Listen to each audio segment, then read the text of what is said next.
Well, howdy there, Internet people. It's Belle again, and welcome to The Roads with Belle.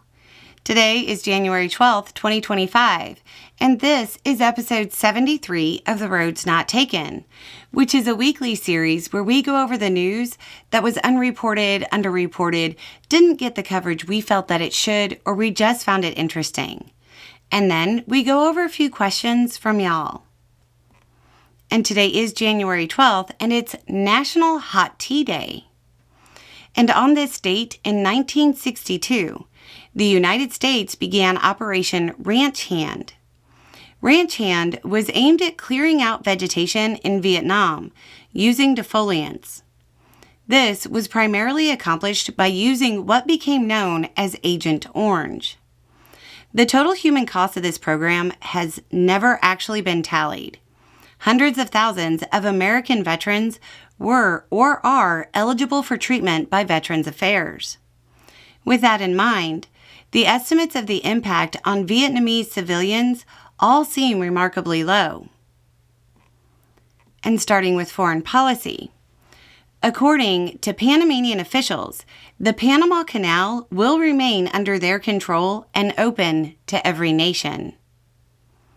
Maduro starts another term in Venezuela, and the U.S. has raised the bounty for information leading to his capture and arrest to $25 million.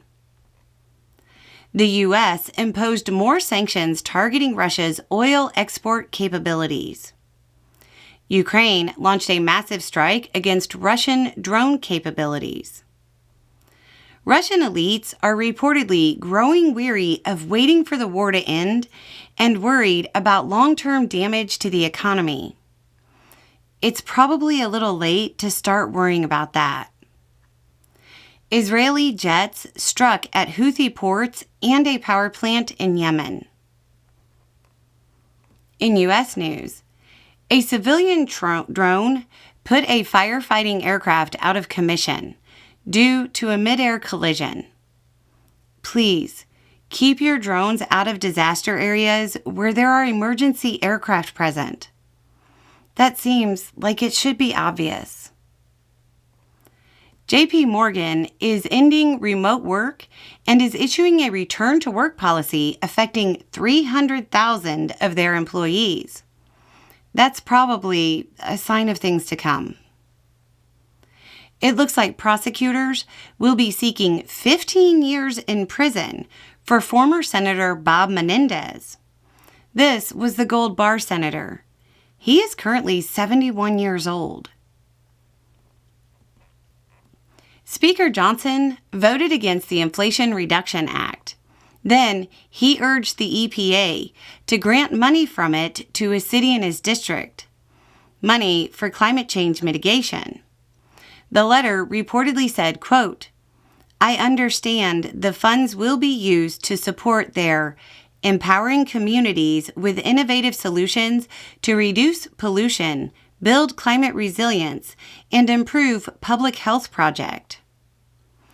I didn't have Mike Johnson, environmental justice warrior, on my 2025 bingo card. Firefighters from around the country traveled to California to help.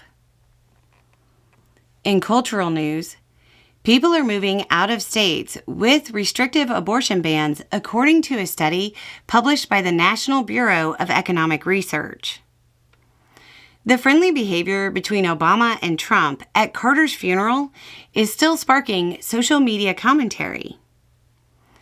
And there's no way to tell for certain, but during arguments, most justices on the Supreme Court seemed like they would rule in favor of upholding the law that would ban TikTok. But they've surprised us before. In science news, the Woods satellite has officially been deployed from the International Space Station. It's designed to test the feasibility of non-metal spacecraft.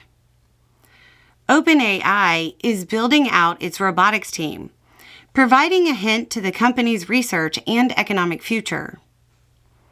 In economic news, the stock market withdrew a little bit, primarily on worries that, you guessed it, inflation will come back soon. can't imagine why. In another early warning sign, 10-year Treasury yields are going up, and that's making the markets a little nervous.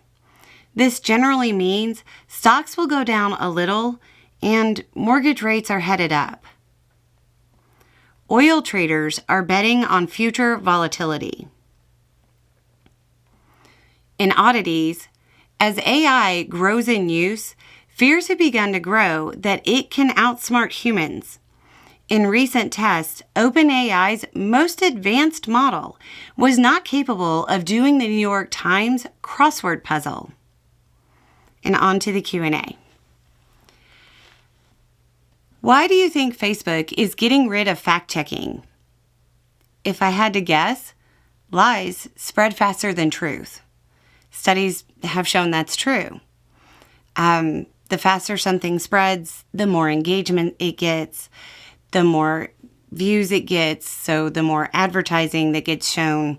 And it's a big company, so it's all about making money. The fact check you did on the LA budget was really useful. Was wondering if Newsom really cut $100 million from the California Fire Department budget since he took over. This is a lot like the other budget stat. It has fact, but isn't really true. Did he cut $100 million from the budget? Yes. But then there's the addition of since he took over. That makes it ridiculously untrue. When he took over, Calfire, which is the Forestry and Fire Prevention Agency, had a budget of about $2 billion. It's now almost twice at $3.8 billion or so. There's a truncated chart being circulated that seems to show a massive decline. The problem is that the chart starts in the year 2021 to 2022, which is weird because that's not when Newsom was elected. Newsom took office in 2019. But if the chart started then, it would show the overall increase and rob them of their talking point. The giant spike in funding where they chose to start their chart was, and I can't stress this part enough, approved by Newsom. So, it was a one-time disbursement to help deal with the lingering effects from fires of the previous years. So, he reduced the budget by 2.5% to 3% after increasing it almost 100%. Overall, they have more resources than they did before he came on, and the number of personnel has also roughly doubled on his watch. What will it cost to change the name from Gulf of Mexico to Gulf of America? I haven't seen an estimate, but we'll think about it like this. Imagine replacing every map, every globe, every geography book in every single school in America, replacing all the signs along the Gulf of Mexico, every map in any government office, every Coast Guard manual, billions. It would cost billions, which seems a little expensive for a vanity project. It doesn't seem very efficient. So that looks like it. A little more information and a little more context, and having the right information will make all the difference. Y'all have a good day.